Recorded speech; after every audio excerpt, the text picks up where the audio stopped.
Working for money is like motivation as compared to inspiration. Working for money is the action part. And certainly there's always action involved in the allowing of money into your experience. We're not trying to guide you away from action. Doing is really fun. Doing in the flow is way more fun, though, than doing not in the flow. And doing because you can't stop yourself from doing it because the momentum is such is way more fun and way more productive than doing it because it needs to be done. But of course you want action. Action is this manifested point out here on the leading edge. Action is way fun. You just want to do it from a vibrational aligned standpoint, not from a vibrational misaligned standpoint. That's all. Action from the path of least resistance, not action from a path of more resistance. If the emphasis is on the energy work, the alignment work, and then the inspired action, then that's a whole different thing than working for money. What we're talking about is this movement from the vortex where it's unseen into the bank account where it is seen.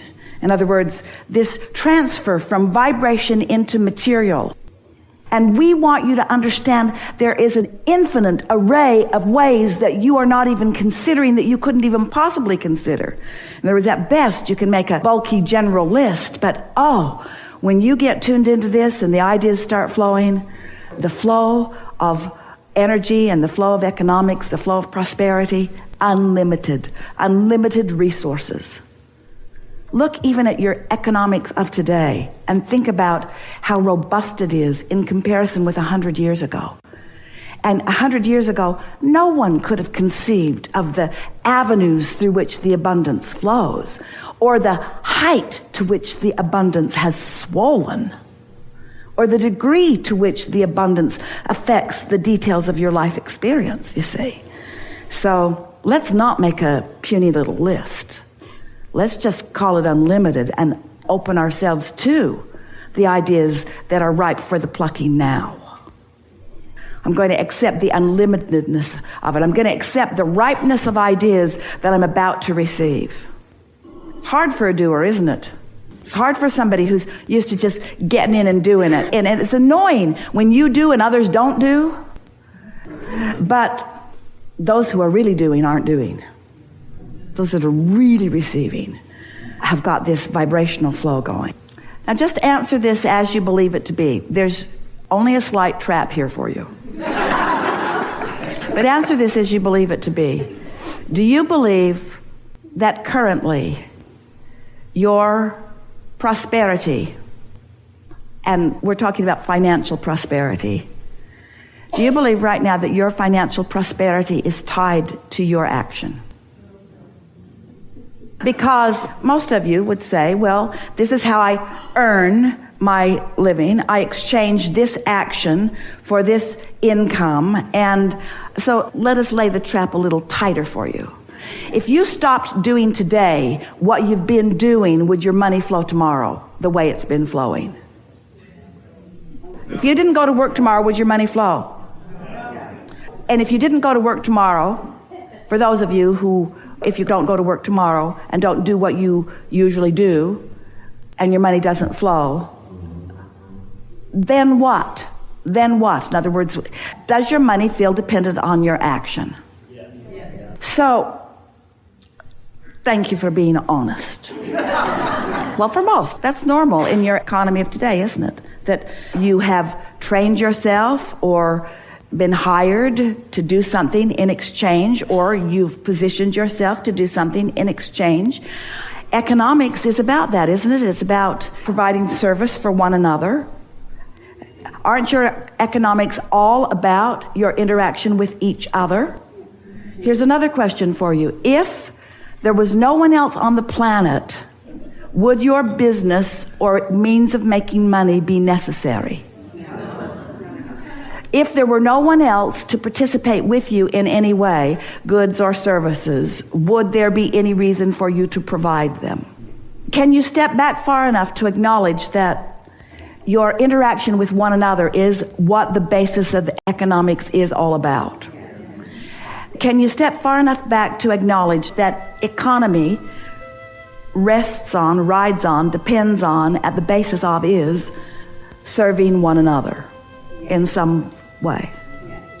Do you believe that the ways to serve one another have all been figured out? Do you believe that there are desires in the ethers, on the minds, the lips, the hopes and dreams of the masses that are still to be discovered?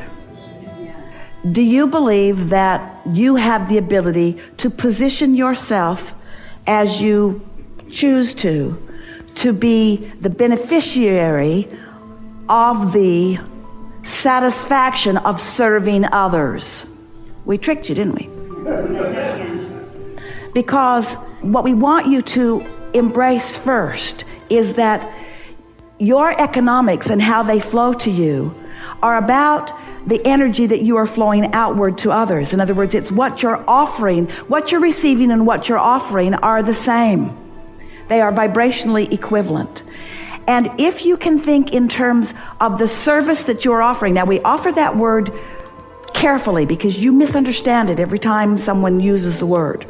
But in this conversation that we're having, where we've agreed that economics is all about serving one another, in other words, it's what it all is, then as you acknowledge that your contribution, what you are offering to this mix, is of value to others, once you go there, now your understanding of economics is in a whole new place that can serve you in a whole new way.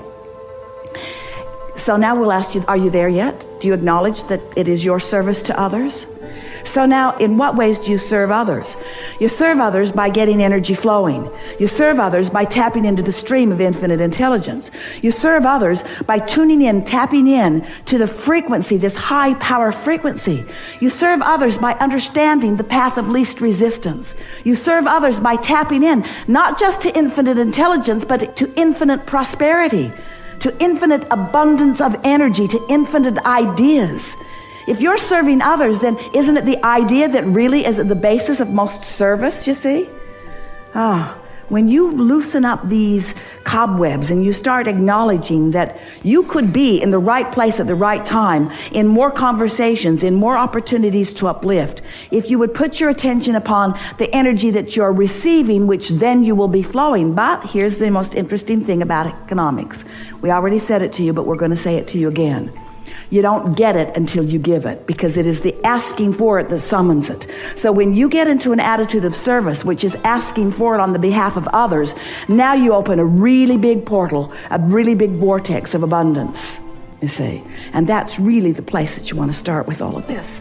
In what ways can I be of value to others? Now let's start generally. Are you of more value to others when you are ornery or happy? Well, that's not a difficult thing to understand, and yet it's usually not a question that you ask in relationship to economics, is it? Because you're thinking in terms of your action, not in terms of your attitude. But your attitude, your mood, your vibration is everything in terms of what you receive and in terms of what you give, you see. So if you're thinking in terms of being the portal through which all of this flows, do you acknowledge that the world is out there asking? Do you acknowledge that their life experiences are what are causing them to identify what the next economic booms will be? Do you know that there are economic booms in the vortex right now that haven't even been discovered by those who will feel the inspiration to provide the response to the boom that is being asked for? So, does it overwhelm you to think about being the creative genius that is inspired to that? We're not asking all of you to be the next Bill Gates, but why not? We're not asking you to be the next innovator of the next big invention, but why not? But what we are asking you to do is acknowledge that there is infinite energy flowing, and enough abundance will flow to serve you in the way that you are wanting to be served once you get into this flow of economics. It's all about energy, you see. As much money is coming to you, we're saying money, financial abundance is coming to you as you are asking for and allowing. But what's interesting, you're motivating yourself to the asking rather than inspiring yourself to the asking. So it's not a clear, open thing that's going on, because in the worrying about what you're going to do with it or where it's going to come from, you block the flow of it. So if you could just concentrate on the fact that the flow exists and on the fact that there is a path of least resistance that is available to you right here and now, if you could just acknowledge that you have the ability to get on this path and you have the ability to receive the flow instead of worrying about where it's going to be, when it's going to be, who's going to bring it, where it's going to come from, how long it's going to last, how big it's going to be. When you ask those questions that make you wobble, then you don't do either one of those two things. You don't hook up to the energy and you don't flow it towards something that is meaningful to you. That was a big economic discussion, but how does it translate into something that you do something about? It doesn't translate into how you do something about it. It translates into how you feel about money. You got to feel like there's plenty of it out there and there's a lot of it earmarked for you. You got to feel that way because it is that way. And then you got to figure out how to figure out how you got to figure out. You got to feel your way to it. And it's on the path of least resistance. It's not on the path of hardship. It's not on the path of struggle. It's not on the path of determination or effort. It's not on the path of motivation. It's on the path of inspiration. You got to tune into the path, you see, to the path of inspiration. So we have some questions for you. We asked you some earlier. You were quiet about it. We want you to be more bold in your response now.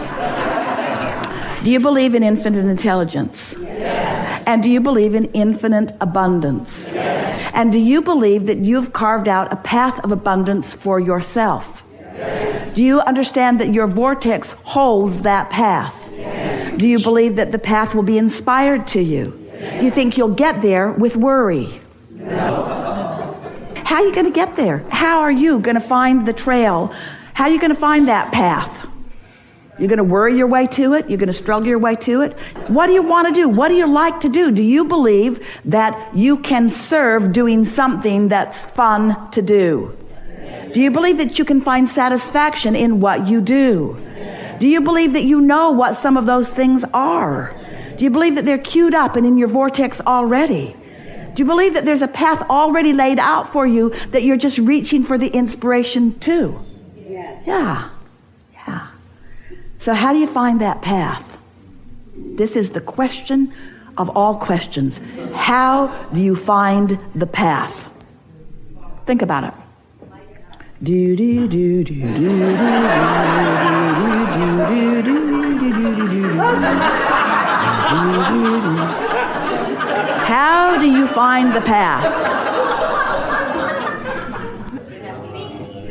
You don't find the path finds you. It's an inspired path. It's not a motivated path. The path will find you. But you got to stay in that general place. You got to be in that place. You've got to highlight within you what matters to you. I like freedom, and I like fun, and I like inspiration, and I like great ideas, and I like being of value. And I like sniffing out the trail, and I like following the trail, and I like where the trail leads. The path will find you. You've just got to do the wobble-free work, you see. The path will find you. But you got to put yourself in the place of receiving the inheritance. Sometimes the inheritance comes in the form of money deposited right to your account. And you all think, yeah, that's the method I choose. But sometimes it comes in the form of an idea. Sometimes it comes in the form of a collective experience with others. And depending upon who you are and what you want, it will satisfy all of those things, you see. And so when we said the path will find you, the path has already found you. It's just an eternally unfolding path. It will continue to surprise and delight you, you see. You just got to decide that you want to feel good and that you want to have fun, and what matters to you is this. That's the abundance that is yours. That's the inheritance that's there for you. And the question is, are you ready? Are you ready? Do you really love yourself? Have you practiced that? How much do you love life? Because that's what opens to you. You see, yeah.